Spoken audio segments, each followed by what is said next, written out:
Sarah from SoCraftastic, and today I'm going to show you how to make some DIY sugar lip scrub and some shower jellies. Both of these things are actually inspired by Lush products, and at the end of this video you're going to get to see what's in the bag behind me. We're DIYing and hauling today. If you enjoy my videos, don't forget to click the subscribe button down there in the corner, and it will let you know every time I post a new one. Also, if you are ready for this one, then give the video a thumbs up by clicking the like button below.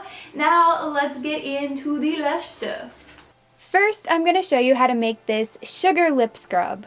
Lush sells theirs for $10, but it can be easily DIY'd for so much cheaper, especially since a lot of you probably already have the ingredients at home.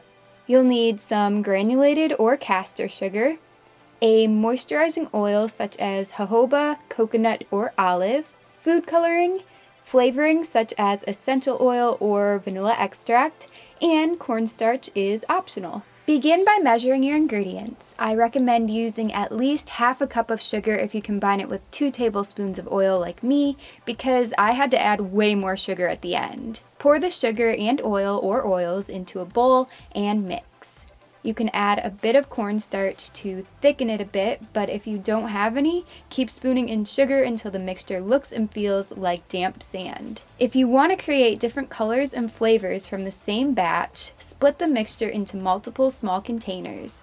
All that's left to do is give this a bit of taste and a pop of color before packing it into a lip balm container. If you're wondering, I got these little containers from Michael's craft store. Along with the vanilla, I also added grape and strawberry flavoring to this scrub.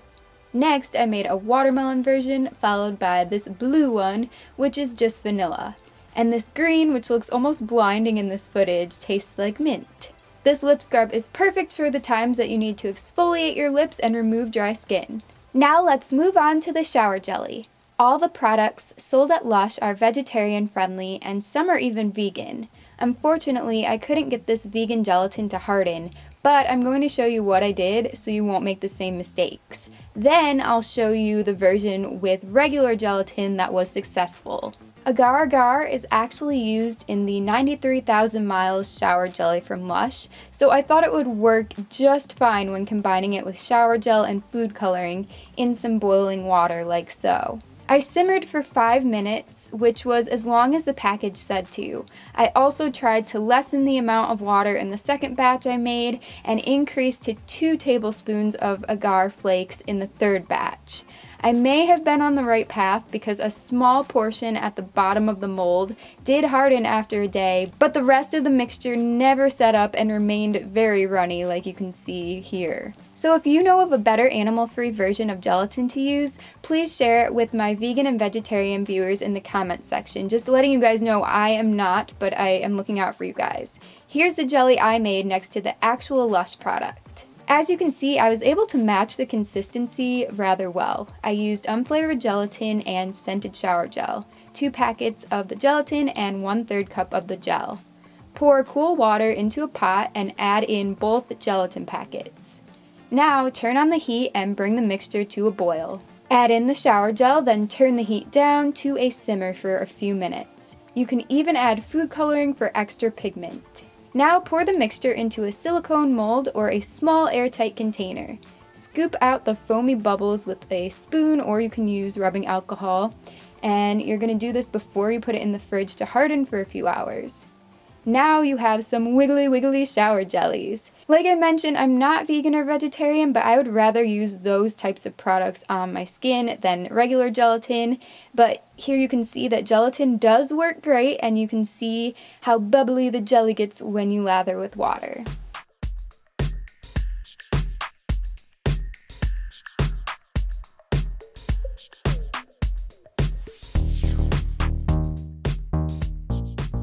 I hope you guys enjoyed this tutorial. If you did, please give it a thumbs up, and also don't forget to subscribe like I mentioned at the beginning. If you haven't seen my rainbow bath bomb video or some of my other things like my emoji DIY party. I'll put some really cool videos up in the I link up there, the information box. You just click that and a bunch of videos will come streaming down. I'll also put a link to all my social media stuff in the description box, including my Snapchat and Twitter and Instagram, Facebook. Now for any of you who are interested, let's get into the haul.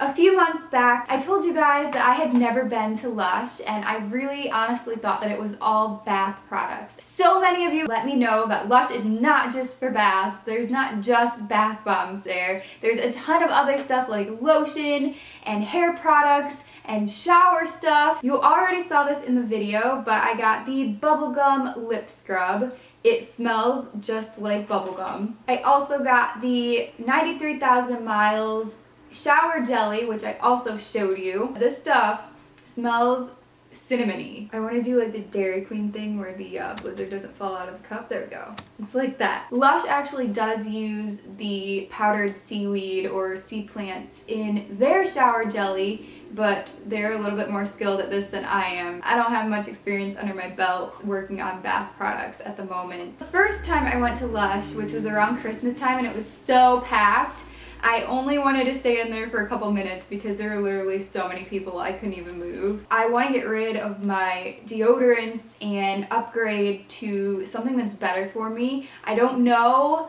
if the studies about the aluminum causing cancer are true, but there's so many out there. There's conflicting stories as well, so I don't know. I'd rather be safe than worry about that while using deodorant. So basically, long story short, I was trying to upgrade to a more natural deodorant. Half of the word is cut off, so if I say it wrong, I think it's the Aromaco deodorant, and it's basically a block of, it's kind of like soap. I don't really like this too much. It's not that it doesn't work, but it dries out really quickly and you have to keep it in a bag, and then when you do go to use it again, you have to wipe off the hardened parts, so it's not very practical. That being said, I've recently taken a trip to Whole Foods, a grocery store that I just love to shop at now, and they have a whole section of natural deodorant, so I like to have the plastic tube. It's just so much more convenient. I haven't tried this one yet, but if any of you guys have natural deodorant suggestions or recommendations, leave them below. This is a Stink Bug Naturals, and it smells like tangerine spice. No GMOs. To go along with that Lush deodorant bar that I have, this is called Silky underwear powder,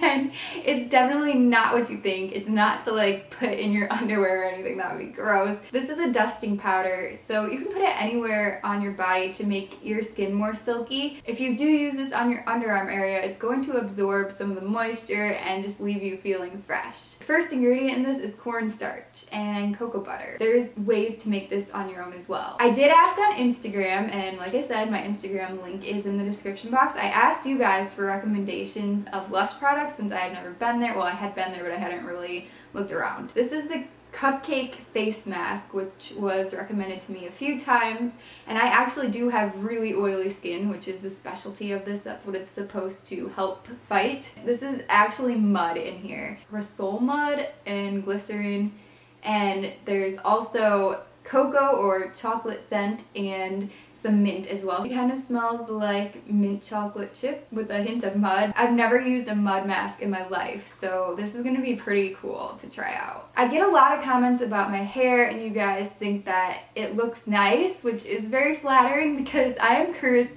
with the driest, most frizzy hair ever. Some strands of my hair are straight and some are wavy, so if I don't straighten it, then it looks frizzy and it's terrible. At the same time, even though I blow dry on low heat, it still can be damaging, and then I straighten it. So yeah, not very good for my hair, and it leaves it dried out. I'm gonna try out this conditioner and see how moisturizing it is. It is the Veganese hair conditioner.